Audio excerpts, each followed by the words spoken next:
Thank you for standing by. This is the conference operator. Welcome to the Lululemon Athletica Inc. Third Quarter 2022 conference call. As a reminder, all participants are in listen-only mode, and the conference is being recorded. After the presentation, there will be an opportunity to ask questions. Analysts who wish to join the question queue may press star then one on their telephone keypad. Should you need assistance during the conference call, you may signal an operator by pressing star then zero.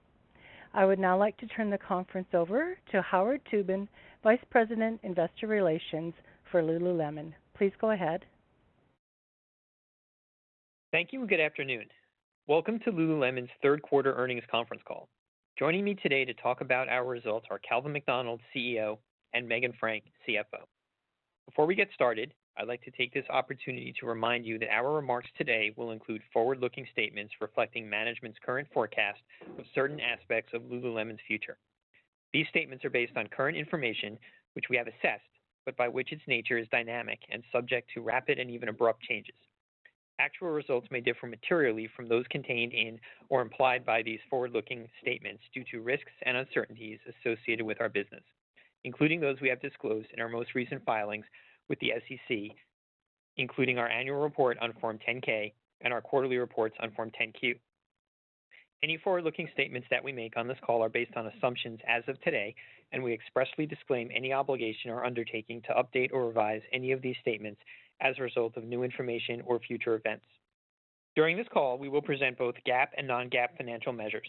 A reconciliation of GAAP to non-GAAP measures is included in our quarterly report on Form 10-Q and in today's earnings press release. In addition, the comparable sales metrics given on today's call are on a constant dollar basis. The press release and accompanying quarterly report on Form 10-Q are available under the Investors section of our website, www.lululemon.com. Before we begin the call, I'd like to remind our investors to visit our investor site, where you'll find a summary of our key financial operating statistics for the third quarter, as well as our quarterly infographic. Today's call is scheduled for 1 hour, so please limit yourself to one question at a time to give others the opportunity to have their questions addressed. And now, I'd like to turn the call over to Calvin. Thank you, Howard. I'm happy to be here today to discuss our third quarter results, which, as you've seen from our press release, continue to be strong and resilient while we navigate an external environment that remains challenging. At Lululemon, innovation is at our core.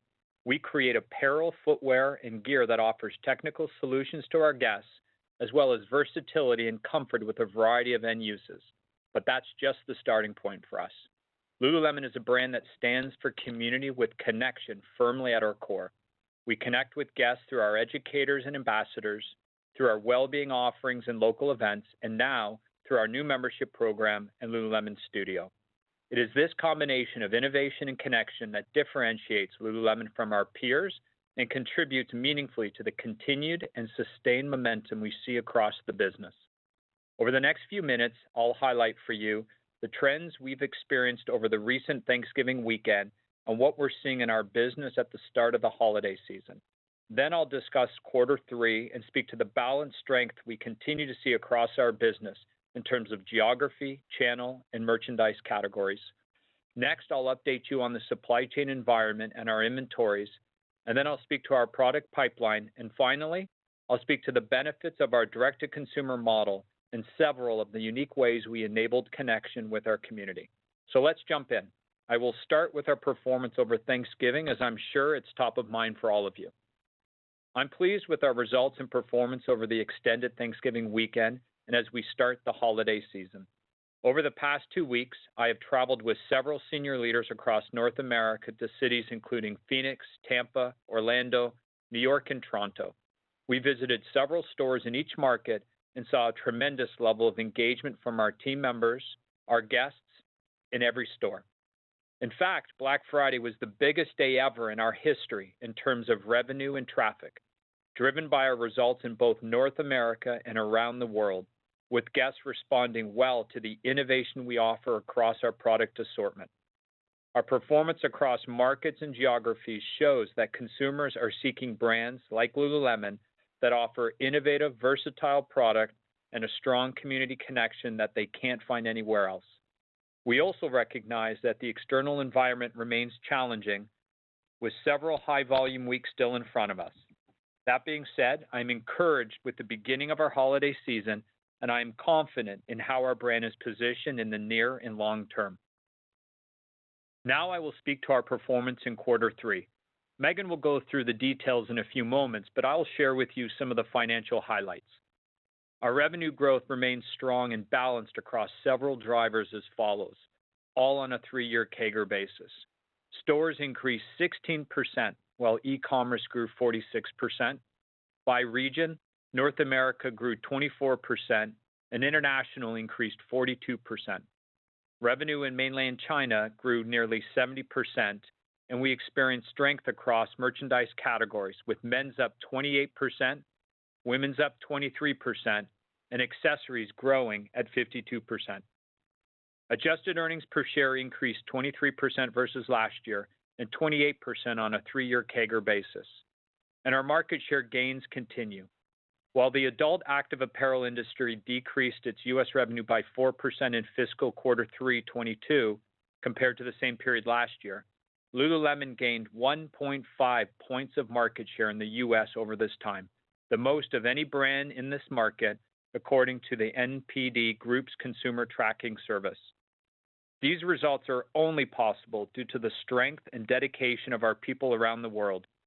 To our teams in our stores, in our distribution centers and call centers, and in our store support centers, I'd like to express my gratitude on behalf of the entire leadership team.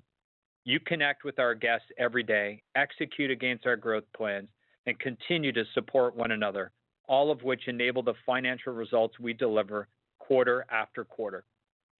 Turning now to supply chain and our inventories, we continue to see improvements across our supply chain.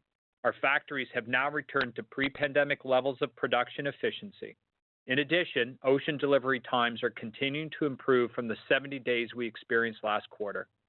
I'm also excited to share that we recently opened our Tilbury Distribution Center located near Vancouver to support demand in Western Canada.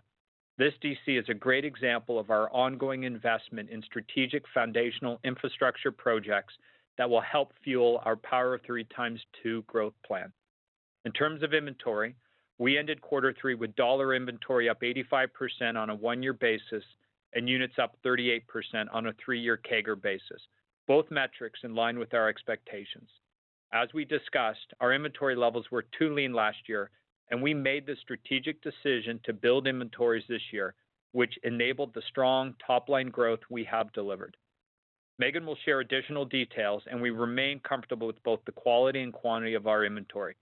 We continue to leverage our core styles, which account for approximately 45% of our total inventory and carry limited seasonal markdown risk. I'd also note that quarter 3 will represent the high point for our inventory on a 1-year dollar basis, and as we enter quarter 4, we are well positioned to be in stock throughout the holiday season. I will now spend a few minutes speaking about product. As you know, innovation at Lululemon is fueled by our Science of Feel development platform. Our teams focus first on identifying the unmet needs of our guests, and then we view them through the lens of activities to develop new franchises and other hero items that are versatile and innovative. Quarter 3 had some great examples of how we bring this strategy to life. In footwear, we launched our 4th style, Strong Feel. Like the other technical styles rolled out this year, Strong Feel was designed for women first, which differentiates us from many of our peers who create shoes for men and then adapt them for women. Strong Feel is a technical training shoe designed to keep the foot anchored and secure during workouts, and we're encouraged by the initial guest response. As I've mentioned before, footwear is a test and learn category for us, and it represents a small portion of the growth we anticipate over the next 5 years. This allows us to build into the potential at an appropriate pace as we learn and make adjustments. That being said, we're excited about the potential opportunity in this category, and we were pleased to be recognized by Footwear News with the Launch of the Year award presented during their 36th Annual Achievement Awards last week in New York. Turning now to franchises, it's great to see how our teams continue to build out our range of Wonder Puff offerings. We started with a single women's jacket and have expanded into 11 styles within this outerwear franchise across women's, men's, and accessories. Our results show that our guests respond extremely well to the breadth of options. While last year we were constrained in terms of inventory, particularly in outerwear, we are well positioned with Wonder Puffs for the holiday season and expect to meet guest demand. As we look forward, franchise development represents a unique and distinctive opportunity for Lululemon, with Align, Scuba, and Define as a few examples, all of them beginning with a singular style and then expanding into popular multiple style offerings. And this is just the beginning. We will continue to introduce, expand, and grow our franchise business into the future. Let me now shift gears and speak to another one of Lululemon's key competitive advantages, our D2C model. Our ability to connect directly with guests in real time and across both our physical and digital channels gives us a number of ways to engage beyond a purchase transaction. In Q3, we launched our new membership program, began to hold local 10K races for the first time since the pandemic began, and we brought focus to World Mental Health Day around the world with a notable activation in China. Some highlights are, in early October, we successfully launched our new 2-tier membership program in North America. The Essentials tier is free to everyone and offers unique benefits to members, including early access to product drops, exchange or credit on sale items, and invitations to virtual community events. The premium tier of the program, Lululemon Studio, represents the evolution of Mirror into a much more engaging hybrid fitness offering. We've extended our collective by partnering with some of the best fitness studios and instructors to bring even more classes to our members, both digitally and in real life. To join, members purchase a Lululemon Studio Mirror, agree to a $39 monthly subscription, and receive many exciting new benefits. Another way we engage with guests is through our 10K runs. We sponsored 2 races in Atlanta and in Houston, and we're excited by the response. We paused these experiences during the pandemic, so I'm thrilled that we have been able to hold these large-scale community activations once again, bringing together our guests, local teams, and ambassadors to extend our community connection. And in China, we brought attention to World Mental Health Day in October with a month-long campaign aimed at inspiring people to take positive actions towards improving their physical, mental, and social well-being. This included in-real-life events focused on wellness, media partnerships, and the launch of a digital well-being hub on WeChat. These examples bring to life the unique ways we connect with our guests and our communities across the globe. This enduring strength of Lululemon demonstrates our ability to be globally strong and regionally relevant as we foster a deeper relationship with Lululemon for existing and, importantly, new guests.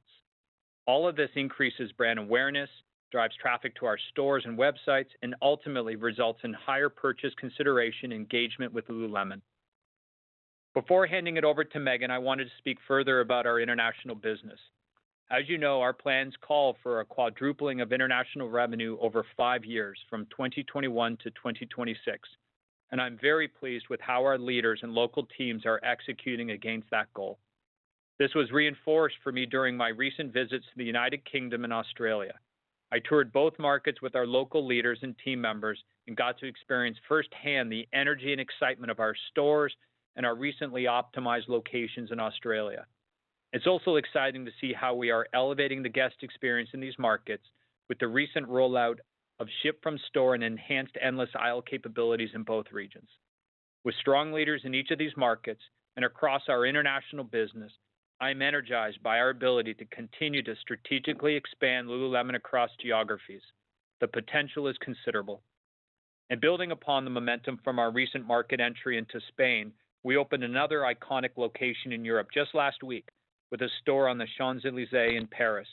In the heart of one of the city's main shopping districts, this store will enable us to grow brand awareness both in France and across Europe, given this is such a popular tourist destination.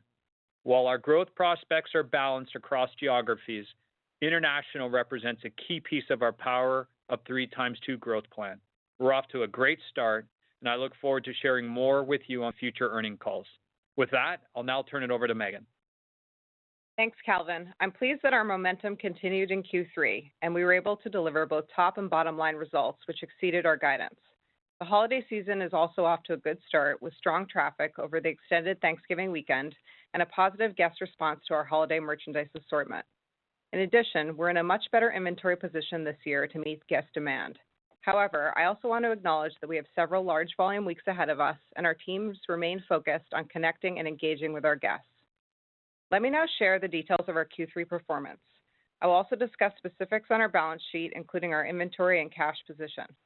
Please note that when comparing the financial metrics for Q3 2022 with Q3 2021, the adjusted operating results for Q3 2021 exclude 18 cents of expense related to the acquisition of Mirror.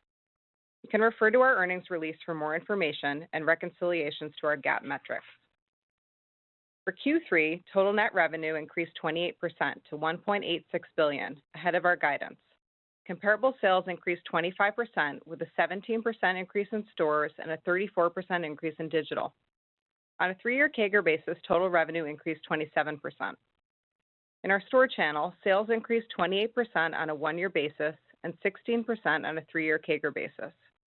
Productivity continues to trend above 2019 levels. And although we had 22 stores closed in mainland China in the last week of November, we currently have 99% of our fleet open globally. We ended the quarter with a total of 623 stores across the globe.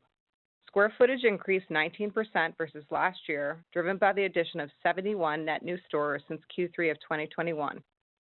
During the quarter, we opened 23 net new stores and completed 7 co-located optimizations.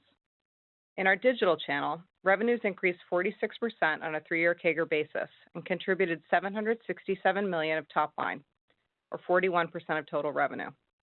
Within North America, revenue increased 24%, and within international, we saw a 42% increase, both on a 3-year CAGR basis.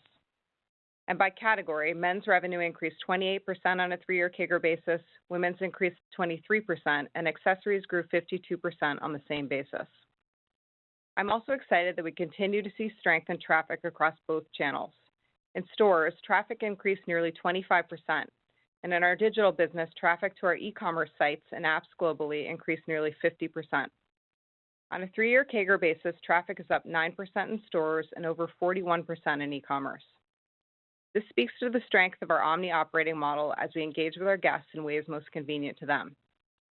Gross profit for the third quarter was $1.04 billion, or 55.9% of net revenue, compared to 57.2% of net revenue in Q3 2021. Our gross margin decrease of 130 basis points relative to last year was driven primarily by 60 basis points of deleverage from foreign exchange within gross margin, which was somewhat offset by a 20 basis point FX benefit within SG&A, a 40 basis point decrease in product margin driven primarily by higher markdowns and inventory provisions relative to low levels last year, partially offset by lower air freight expense, and 30 basis points of deleverage on fixed costs driven primarily by investments in our product teams and distribution centers, offset somewhat by leverage on occupancy and depreciation. When looking at markdowns versus 2019, they were relatively flat and in line with our expectations. The decline in gross margin was larger than our guidance of 50 to 70 basis points, driven predominantly by FX and regional revenue mix. From a regional standpoint, while revenue growth in China was strong for the quarter, it was below our expectations due to COVID-19 impacts. Moving to SG&A. Our approach continues to be grounded in prudently managing our expenses while also continuing to strategically invest in our long-term growth opportunities. SG&A expenses were $684 million, or 36.8% of net revenue, compared to 37.6% of net revenue in Q3 2021. The leverage in the quarter versus Q3 2021 resulted from leverage in our stores and other channels, on corporate SG&A, and on foreign exchange. This was offset somewhat by an increase in depreciation and amortization. Operating income for the quarter was $352 million, or 19% of net revenue, compared to adjusted operating margin of 19.4% last year. Tax expense for the quarter was $97 million, or 27.6% of pre-tax earnings, compared to an adjusted effective tax rate of 25.1% a year ago. The increase relative to last year is due primarily to an accrual for withholding taxes on a portion of fiscal 2022's Canadian earnings and a decrease in tax deductions related to stock-based compensation. Net income for the quarter was $255 million, or $2 per diluted share, compared to adjusted earnings per diluted share of $1.62 in Q3 of 2021. Capital expenditures were $176 million for the quarter, compared to $123 million in the third quarter last year. Q3 spend relates primarily to investments that support business growth, including our multi-year distribution center project, store capital for new locations, relocations and renovations, and technology investments. Turning to our balance sheet highlights. We ended the quarter with $353 million in cash and cash equivalents and nearly $400 million of available capacity under our revolving credit facility. Inventory at the end of Q3 was $1.7 billion, in line with our expectations. This reflects one-year dollar growth of 85% and a three-year unit CAGR of 38%. In-transit inventory is up relative to 2019 and is contributing approximately 3 percentage points to the three-year unit growth rate. I'd also note that core seasonless product continues to make up approximately 45% of our inventory. We remain pleased with our inventory levels, which position us well to fulfill guest demand in Q4. Looking forward, on a one-year dollar basis, we expect the inventory growth rate at the end of Q4 to begin to moderate and increase approximately 60% relative to last year. On a three-year CAGR basis, we expect unit growth to be approximately 39% at the end of Q4. During the quarter, we repurchased approximately 55,000 shares at an average price of approximately $311. At the end of Q3, we had approximately $812 million remaining on our recently authorized $1 billion repurchase program. Let me now shift to our guidance outlook. We're pleased with the start of the holiday season. However, the environment remains dynamic and we still have approximately 2/3 of the quarter ahead of us. For Q4, we expect revenue in the range of $2.605 to $2.655 billion, representing one-year growth of 22 to 25% and a three-year CAGR of 23 to 24%. We expect to open approximately 30 net new company-operated stores in Q4. We expect gross margin in Q4 to increase 10 to 20 basis points relative to Q4 of 2021. We expect to see an improvement year over year in product margin, driven by lower air freight expense, which will be partially offset by continued FX pressure and the timing of expenses related to our supply chain investments. We expect markdowns to be in line with 2019 levels. In Q4, we expect our SG&A rate to leverage 30 to 50 basis points relative to Q4 2021. Turning to EPS, we expect adjusted earnings per share in the fourth quarter to be in the range of $4.20 to $4.30 versus adjusted EPS of $3.37 a year ago. For the full year 2022, we now expect revenue to be in the range of $7.944 to $7.994 billion. This range assumes our e-commerce business continues to grow approximately 30% relative to 2021. When looking at total revenue, our guidance implies a three-year CAGR of 26%, which continues to be higher than our three-year revenue CAGR of 19% leading up to 2020 and higher than the target of approximately 15% growth we set forth in our new Power of 3 x2 growth plan. We now expect to open 79 net new company-operated stores in 2022, up modestly from our prior guidance of 75. Our new store openings in 2022 will include 45 to 50 stores in our international markets and represents a square footage increase in the low 20% range in total. For the full year, we forecast gross margin to decrease between 100 and 140 basis points versus 2021. The reduction relative to last year is driven predominantly by foreign exchange, a more normalized level of markdowns relative to the low levels we experienced last year, and increased investment in our DC network. Turning to SG&A for the full year, we forecast leverage of 100 to 140 basis points versus 2021, driven predominantly by increased sales. And when looking at adjusted operating margin for the full year 2022, we expect it to be approximately flat versus last year. For the full year 2022, we expect our effective tax rate to be 28 to 28.5%. For Q4, we expect our effective tax rate to be approximately 28.5%. For the fiscal year 2022, we expect adjusted diluted earnings per share in the range of $9.87 to $9.97 versus adjusted EPS of $7.79 in 2021. Our EPS guidance excludes the impact of any future share repurchases and the gain on the real estate sale we realized in Q2.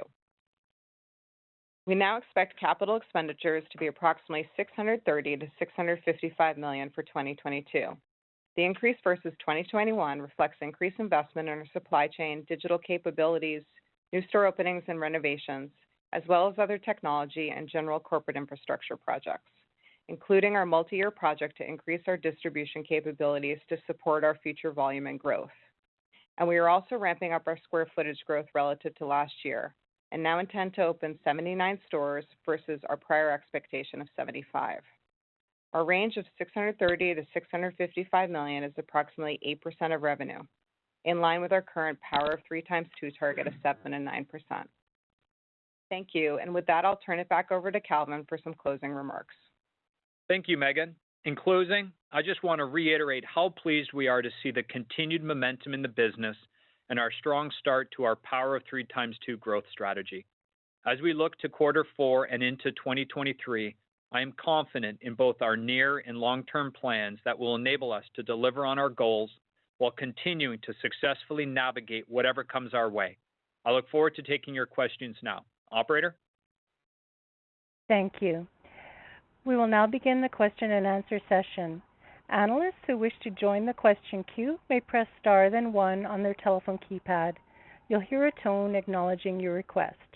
If you're using a speakerphone, please pick up your handset before pressing any keys. To withdraw your question, please press star then two. Our first question is from Adrienne Yih with Barclays. Please go ahead. Thank you very much, and may I say congratulations. Very well done. Calvin, I wanted to focus a little bit on China. You talked about kind of strong growth there. You're opening abroad to lots of stores, kind of they're committed to it this year, and obviously I think probably for next year. So what are you seeing there? What is the split right now between stores and e-commerce, and what percent of sales is it for the total business at this point? Thank you. Hi, Adrienne. Thanks for the question. We're seeing very good growth across both store channel and our .com channel. We don't share the ratio between those two, but both contributed to growth in the quarter.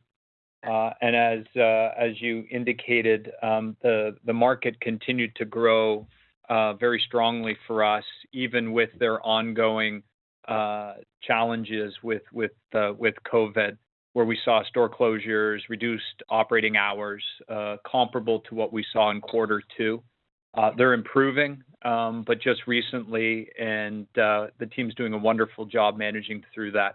But the momentum in the brand across the categories in both genders and both channels remains very strong, and we're very excited about the potential of the brand to be able to continue to drive it through this year as we have, and how the guest is responding to it. So remain very, very excited about the potential and the role that we'll play in quadrupling our international business, with mainland China playing a big part of that performance.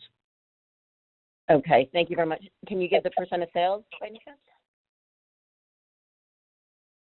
In terms of growth China in the quarter, or? Yeah. No, sorry, we don't share that. Okay, thank you very much. Best of luck. The next question is from Alex Straton with Morgan Stanley. Please go ahead. Great. Thanks so much for taking my question, and of course, congrats on another great quarter. I wanted to just start with what you mentioned on the early holiday performance. Sounds like you guys have been delivering a really impressive result compared to what we've heard across other specialty retailers this earnings season and even at our conference earlier this week. So you guys are really kind of bucking the trend here. What would you attribute Lulu's quarter-to-date outperformance to so far?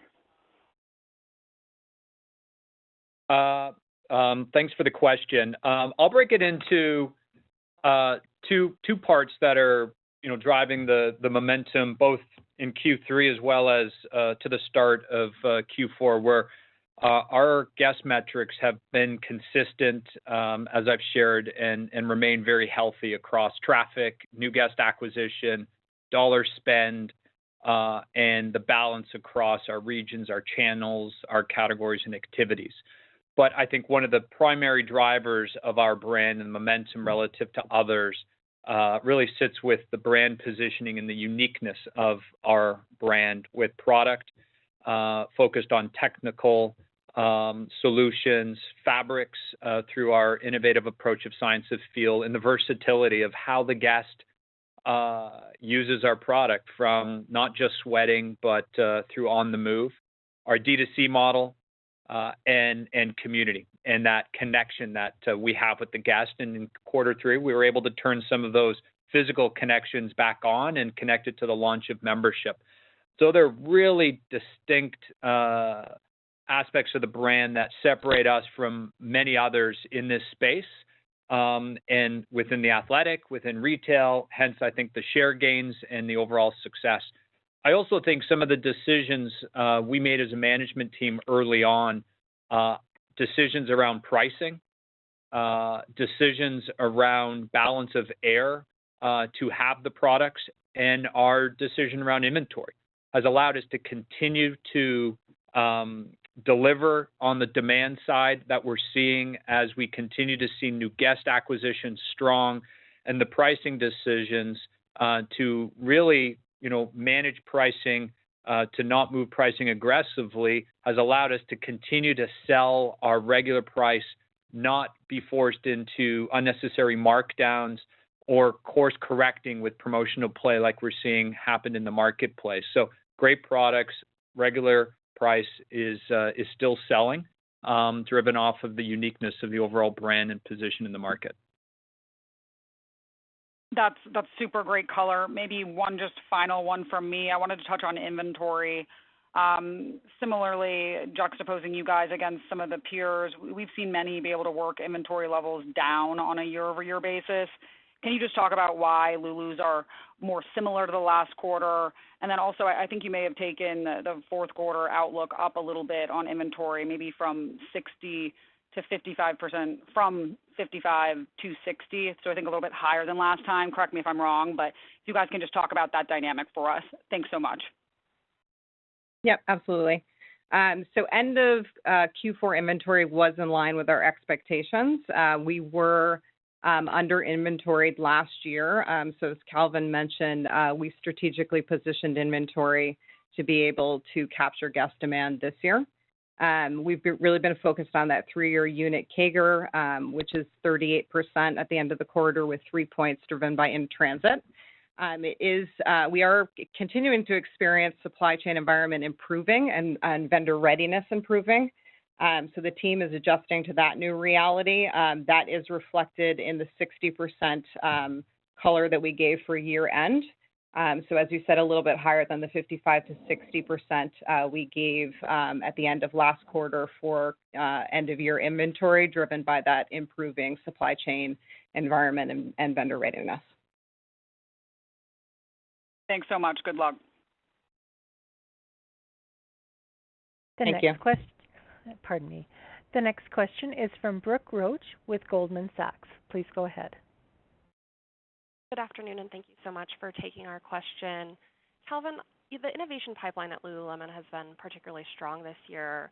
I was wondering if you could talk a little bit more about that into next year, and where you think the product resonance can really improve as you think about managing consistent growth across your business, and particularly in North America. Maybe within that, you could reflect on the glide path between the very strong 1 and 3 year CAGRs that you're performing now versus the longer term target of 15%, and how you think about that growth maybe normalizing over the course of the next few years to that long-term target. Thank you. Great. Thanks, Brooke. So in terms of the product pipeline, this year was definitely an exciting year across both our own categories and activities, our play activities, launch of footwear. Q3, like the first half of this year, saw a number of new innovations, both in new fabrications into our proven franchises like the Align. And Q4, equally, we have some exciting innovation that has hit and will continue to, and the guest is responding very well. That's a proven formula for us. And when I look forward to 2023, we continue to and will continue to drop innovation across the core activities that we've identified of run, train, yoga, of the play, tennis, golf, and hike. And it's both new franchise or hero items as well as extensions of some of our proven, very successful franchises. A great example of that is the Align franchise, one of our strongest with the Nulu fabrication. And there's Nulu ribbed that dropped at the end of Q3, available now in Q4, and the guests are responding incredibly well to that. So we have a number of innovative opportunities across creating completely new items and category extensions through franchise as well as building on the ones. And 23 is another very strong year of innovative launches, which I'm excited about continuing to bring to market. And as you mentioned, we are, after the first, 3 quarters of this year, trending above the guidance of the Power of 3 x2 growth plan, which we're excited to see how the brand is responding and the guests are reacting to the newness and our new guest acquisition. We haven't changed our outlook and the commitment on the Power of 3 x2. But obviously very pleased with our performance to date and as we look forward into next year. Thank you. And if I could just squeeze one more in for Megan. Megan, can you help us with the approximate sizing of the air freight, FX, and supply chain investment that is going into the gross margin in 4Q, and remind us how much of those pressures will be persisting into 2023? Yeah. So as we look at Q4, we do expect that overall on operating margin we'll have similar pressure as we did in Q3 in terms of FX. So we had a net pressure of 40 basis points in Q3. We're expecting something similar for Q4. When we look overall at our operating margin for Q4, we see it expanding year over year in the 40 to 70 basis point range with our guidance.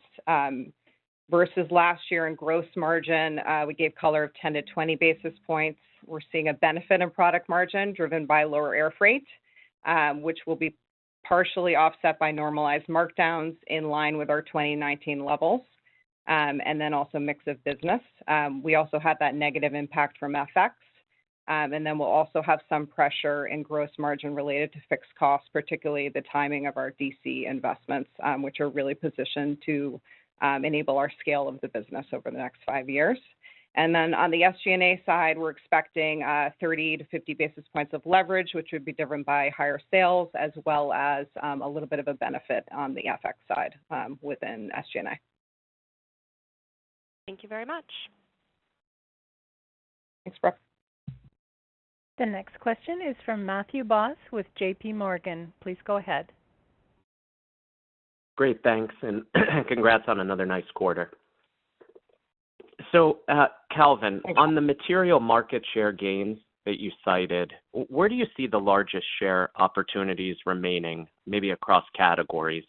And then just to elaborate on the start of the fourth quarter, could you just provide any color on the cadence of shopping that you're seeing, maybe stores versus digital? And then just given the comments on the encouraging start to 4Q, is it fair to say you've embedded moderation in the growth CAGR for the remaining 2/3 of the quarter relative to your start?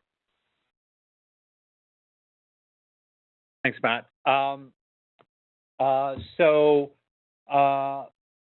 the last piece in terms of the start of the quarter and what we're seeing, traffic was very, very strong for us across both our online channel as well as stores in Q3, and we're pleased with the continuation of strong traffic numbers into this quarter. And there's still a lot of the quarter ahead. As we shared, we had a very strong Thanksgiving shopping weekend and saw good results of our regular price merchandise. And there are some critical weeks ahead. So the teams just remain focused in managing accordingly. as we get ready for the holiday season. So that's our approach and how we're monitoring and managing through. And the first part of the question. Oh, right, market share. Got it. Thank you. When I look forward in terms of our continual opportunity to grow market share, it's a combination of both in men's and women's categories and our key activities that we've identified across run, train, yoga, tennis, golf, and hike. We shared on Analyst Day our opportunity in unaided brand awareness with him. We have seen a improvement in that, but it's well below what the potential is in other brands in our category space. So we know as we continue to drive awareness behind the brand and consideration, it's having an impact on our men's business. Pleased with the growth in the quarter of 28%, but really just getting started in terms of the potential of more being aware of and considering Lululemon, in addition to as we continue to build out some of the assortment and unmet needs that we have around those core activities that we focused on. And for her, although we have a better unaided brand awareness, we are still below, again, others in our category space, so we still have opportunity. And women's OTM for us is an exciting opportunity to expand that relationship, share of wallet, and continue to drive market share. So market share gains, one, through unaided awareness and improving that to continue to drive our new guest acquisition, innovating within our core activities as we've identified. As I mentioned before, we're still early innings on the unmet needs and the potential that we see to continue to bring to market. And then the option and the opportunity we have around women's OTM is a really exciting one for us, for her as well. So a lot of opportunities that we have to continue to drive market share. Great color. Best of luck. Thank you. The next question is from Lorraine Hutchinson with Bank of America. Please go ahead. Good afternoon. Just wanted to ask a few more follow-ups on gross margin. Do you still expect air freight to be a 10 basis point benefit to the full year? And have you changed your view at all on markdowns for the fourth quarter, given the more promotional environment? Hey, Lorraine. So we are expecting air freight to be slightly better for the full year. So we had said 10 basis points last time, and it's come up to 50. That is being offset by negative impact from FX, both for Q3 and Q4. And then in terms of markdowns, we've been expecting markdowns to be in line with 2019 levels. We did see that in Q3, and that remains our expectation in Q4. And we view that as a more normalized level for us as we compared to 2019. And still, as Calvin mentioned, very healthy full price sell-throughs and no changes in plans to our markdown cadence. Thank you. Thanks. The next question is from Rick Patel with Raymond James. Please go ahead. Thank you. Good afternoon. Can you help us think about profitability by region? I'm just curious how that's tracking given your strong demand globally versus strategic investments that you're also making, and where you see the most opportunity as you look out to the next year. Thanks, Rick. So we are profitable across both our international and North America regions. We were pleased that Europe hit profitability last year. We continue to see opportunity across both North America and international over the longer term. We're obviously in earlier stages in our international business, so we'd expect to see more expansion there as we scale, but see opportunities with scale across both regions. Thanks very much. Thanks. The next question is from Abbie Zvejnieks with Piper Sandler. Please go ahead. Great. Thanks for taking my question. I was wondering if you had any category commentary. I know that last year you were significantly under inventoried in some categories like outerwear, but any shifts you're seeing there, and then maybe commentary on belt bag as well. Thank you. Yeah, I would say in terms of categories, we are seeing pretty balanced growth across our men's, women's, and accessories business, all in the double-digit range. We did have pockets of inventory where we were under last year, notably I call out outerwear, where we've seen more positive performance and believe we're in a strong inventory position as we enter Q4. In terms of the Everywhere belt bag, it's been a great style for us. Accessories growth, obviously very strong. It's our number one style. And we continue to innovate across all of our assortment as we move into Q4 and then into 2023 as well. Thanks. The next question is from John Kernan with Cowen. Please go ahead.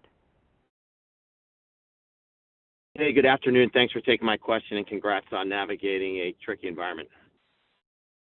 Thanks, John.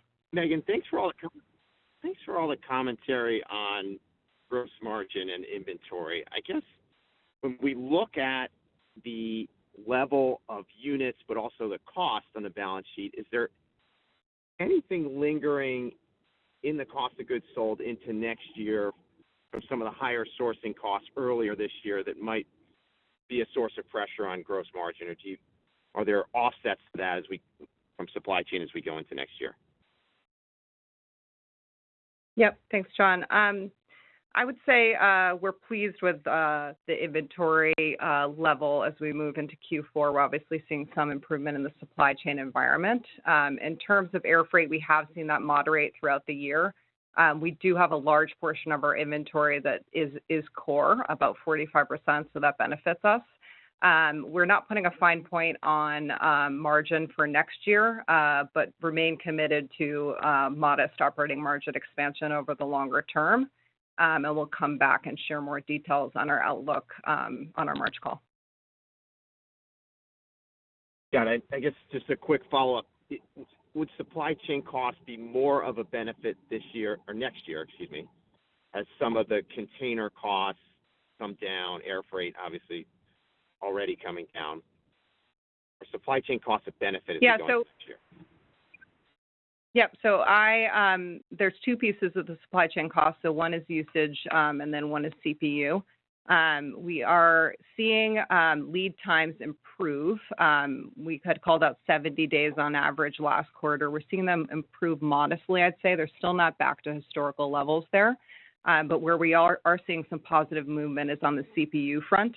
So we continue to view that as an opportunity as we move into next year. Excellent. Thank you. Best of luck through the rest of the holiday. Great. Thanks, John. The next question is from Mark Altschwager with Baird. Please go ahead. Great. Thanks for taking my question. I'm curious what the early takeaways have been from the broader rollout of the Like New initiative. What are you seeing in terms of guest spend for those who have turned in used product? And similarly, curious if you can share anything else regarding the Lululemon Studio launch and maybe shed some light on your expectations for the Studio Mirror revenue for this year and next. Thank you.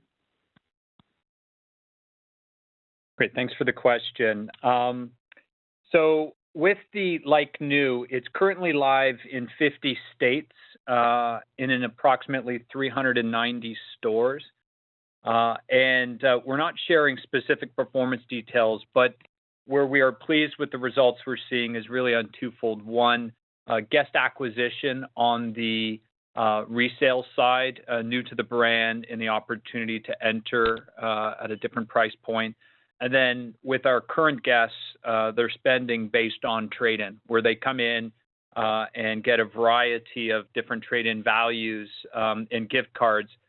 We are monitoring and seeing a positive response to that. So it's a new pilot rollout initiative for us, and we're pleased with the early results, and we'll continue to monitor. But early, it's been positive. And on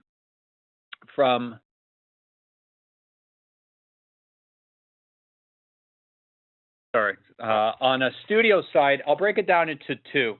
From the Essential membership tier, which is our free membership program, if you remember on Analyst Day, we indicated that we aim to have 80% of our guests to sign up for the program. and based on our glide path to that, as guests come in to our channels, be it online or in store, we're running ahead of that. So we're very happy with the signups at this point. And this is going to allow us to engage with that guest base through a variety of new benefits that we offer in a very, an exciting, positive way. And with the introduction, the rebranding of Mirror into Studio as well, very pleased with the response. Continuing to test and learn, but we're excited how the platform fits within community, fits within our Essential Membership program, and allows us to continue to innovate behind community and the connection with our guests. So it's early, only a few months, but encouraged with the results we're seeing. Great, thank you, and congrats on the strong results. Thank you. The next question is from Michael Binetti with Credit Suisse. Please go ahead. Hey guys, thanks for taking our question. Congrats on a great quarter. Megan, I guess just a housekeeping one. When do you think FX pressure to the gross margin can start to get better here, given where rates are moving lately? And then I guess I'm just curious if you could help us unpack the gross margin a little bit more for next year. I know you've answered it a little bit, but it seems like the industry is looking to get clean on inventory, so there should be some recapture opportunity there. Obviously, a freight you spoke about a little bit, and I am curious how long you think that that pressure on the fixed cost line within gross margin that flipped over to a negative this quarter on a nice comp. Does that roll forward with us for a few quarters? Great, thanks. I would say in terms of FX, our outlook is that Q4 is more similar than not to Q3. I think hard to put a fine point on next year, but I would view it as an opportunity over the longer term time horizon. In terms of gross margin next year, again, do view air freight as a benefit, but we're also, committed really to that bottom line operating income expansion on a modest basis. We'll continue to balance opportunities and investments in the business, really focused on driving into our long-term goals, both of revenue growth and being able to scale with the business and support that long-term opportunity that we see. And then I would say fixed costs, particularly on the DC side, we have some upfront investments in our DC capabilities and footprint in order to support that long-term volume. So we'll see some pressure in the near term and then see that start to leverage over time as we move through our 5-year plan. It is a multi-year roadmap, so we'll continue to offer some color there as we move through that. If I can sneak one in on fourth quarter, maybe just what I think about what you embedded in the comp for fourth quarter, particularly between the channel stores and e-com, considering where traffic is, how much it's up based on some of the metrics you gave us, and how busy your stores get during over the next few weeks here. Maybe just a little bit on how you're thinking about the two channels. Yeah, we didn't break down the channels for Q4. What we did offer was 23 to 24% sales growth overall, and we did give some color for the year on e-commerce at approximately 30% growth, which would embed both our Q3 results and then expectations for Q4. Okay, thanks a lot. Thank you. The next question is from Omar Saad with Evercore Partners. Please go ahead. Thanks. Good evening. Wanted to ask my first question on pricing, actually. I know you guys haven't been too aggressive or haven't had really the need to use pricing lever even in this inflationary environment. But as you see COGS inflation, freight, FX impacting the gross margin, maybe talk about your appetite and the brand's strengths and the brand's capability to use pricing as a tool as needed. And then maybe also dive in deeper on China. It seems like the performance there was pretty solid despite all the COVID closures going on there. Maybe talk about what the outlook will be, once, what your expectations are for that business once who knows when it'll be, but once the kind of market and economy and consumer spending and retail environment opens up there. Thanks. Hi, Omar. On pricing, as we've stated, we only increased around 10% of our assortment mix this year as we priced in. We continue to evaluate and look for opportunity. And we separate cost of goods and any pressure we're seeing there with short-term cost of supply chain logistics. And what we don't want to do is react too aggressively and create any impact on the demand of our product. And we're going to continue to take that approach. Comfortable on the inflationary pressures we're seeing on cost of goods and how we're priced in. And as I said, we'll adjust on the other. And I think as we've seen through the 3 quarters of this year, the decision so far has been the right decision, where others that priced up are now heavily discounting and giving away any of that perceived gain, and more so and having to mark goods down, where we're able to continue to sell our product at regular price, not react, and our markdown performance has been in our guidance in line with what we indicated we would be from a 2019 perspective. So we continue to monitor it, but our pricing decisions I think have helped to fuel our momentum this year, and we'll continue to take a similar approach as we look out to next year. And on China, we remain very excited. Our new store openings, we opened 9 stores in the quarter in mainland China. We have 88 now in market. Their performance continues to beat expectations. In markets where we don't have constraints related to COVID, the store performance and online performance is very strong. So we remain very excited about the market, committed to the market, and know that it will play a strong role in our growth of quadrupling international through our Power of 3x2 growth strategy. Thank you, Calvin. Just to clarify, in terms of pricing, so it's not that you don't think the Lululemon brand has the pricing power, but you just don't see the need, given some of the transitional nature of some of the inflation going on there, to chase pricing, given the environment. Is that a fair characterization? It's a fair characteristic, but I'd also indicate when we mention the 10% of assortment that we've moved pricing on, throughout this year, we've looked at our new innovation and priced it accordingly relative to where we see opportunity in the marketplace. So, we absolutely know that, this is a premium brand. We have pricing power.